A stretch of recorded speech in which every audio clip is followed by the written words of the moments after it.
1 day away from Friday, 5 days away from April. Welcome to this March 27th edition of CNN Student News.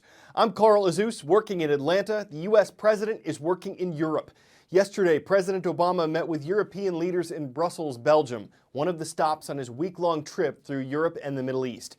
Ukraine and Russia dominated the discussion. The president and several European leaders don't like the fact that Russia recently annexed Crimea, a former part of Ukraine. That happened after Crimeans voted to become part of Russia. The U.S. supports Ukraine's new government, opposes Russia's move to annex Crimea, and warns Russia not to annex any more of any other country. From Brussels, President Obama is headed to Rome. The leader of the U.S. will meet with the leader of the Roman Catholic Church, the largest denomination of Christianity. For more than 200 years, the politician behind the desk in the Oval Office and the bishop seated on the throne of Peter have marked history together. On Thursday, President Obama and Pope Francis will open a new chapter at the Vatican.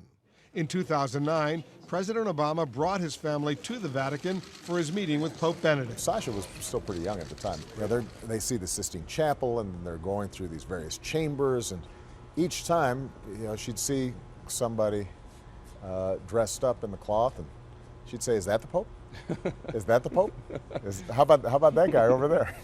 They said, no, you'll know when it is finally the Pope. Joshua Dubois was President Obama's director of faith-based and neighborhood partnerships during his first term. So you think there's a little shift going on from the relationship with the former Pope and the current Pope? Well, I think they have a deep mutual concern for issues related to the poor, economic inequality, and making sure that people can live lives of dignity. But there are differences, and there are sensitive issues in which these two men will disagree. President Obama is pro-choice. Pope Francis is pro-life. President Obama supports marriage equality.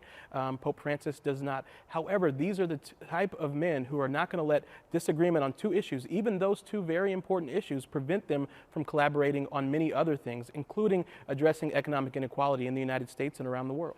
The meeting also takes place while Catholic groups in the United States are fighting the administration in court over the contraceptive mandate in the Affordable Care Act. They say it violates their faith. Pope Francis is a very, very clever man. He's pretty good at dealing with politicians. There are very, very big differences between the Obama administration's secularism and where the Pope is. But my guess is they'll have a positive, friendly meeting. This is a Pope who tends to want to love you and witness to you, not yell at you. Like the history of meetings before between popes and presidents, there will be no shortage of topics when the doors close on their private meeting. Next up, the best leads so far in the search for a passenger plane that vanished on March 8th. A satellite picked up 122 objects floating in the southern Indian Ocean. They could be debris from Malaysia Airlines Flight 370. They were scattered over an area the size of Denver, Colorado, but the images were from Sunday, and when planes searched this area yesterday, they found nothing. Could the debris have drifted? Likely. One main search area is in the roaring 40s. Between latitudes of 40 and 50 degrees in the southern hemisphere, there are gale force winds year-round. And in this part of the Indian Ocean, there's no land to block those winds. Imagine searching in this. If something is located and searchers think they're close to underwater wreckage, they have a unique tool to help find it. Well, this device dives into the ocean several miles and it creates a map of the ocean floor. It's called an AUV, an autonomous underwater vehicle, and it uses side scan sonar, you can see it right here, to create that picture. It's also equipped with a GPS system. You can see it right over here, and of course that lets the crew know where this probe is at any point in time. Now let's go ahead and start launching. In the case of MH370, what a probe like this would be able to do is it would be able to narrow the debris field. It would help narrow the search, which of course is one of the daunting tasks that we've been talking about in the Indian Ocean. So what we're seeing here is this probe is going to go into the water. Now, for demonstration purposes, it's tethered. That would not be the case, of course, in the Indian Ocean. It would be untethered. It would go several miles deep into the ocean, and then it would start creating this picture of the ocean floor. Now, once this launches onto the water, you're going to see it kind of floats. It's buoyant. But again, it goes deep into the ocean. Now, in a control room, there are crew who would be programming the mission for this device. In the case of MH370, a piece of equipment like this would scour the ocean floor looking for any oddities, looking for anything that looks like a debris field, anything that looks like the wreckage of MH370. Football players at Northwestern University are a step closer to forming a union. Yesterday we told you why they wanted to unionize. Yesterday afternoon, the Regional National Labor Relations Board in Chicago ruled that they could. The board decided that the players are like employees, saying they get scholarships, work a certain number of hours per week, and generate money for their schools. The school says they're students, not workers, and that it will appeal this decision. If it's upheld, it could change how college sports are governed or lead some schools like Northwestern to scale back their sports programs. See if you can ID me. I'm part of the U.S. Department of the Interior. In 1940, I was a combination of the Bureau of Fisheries and the Bureau of Biological Survey. My mission is to conserve and protect America's wildlife, plants, and fish. I'm the U.S. Fish and Wildlife Service, and I do everything from enforce wildlife laws to restore fisheries. U.S. Fish and Wildlife Service is trying to protect and lend a helping fin to salmon in California.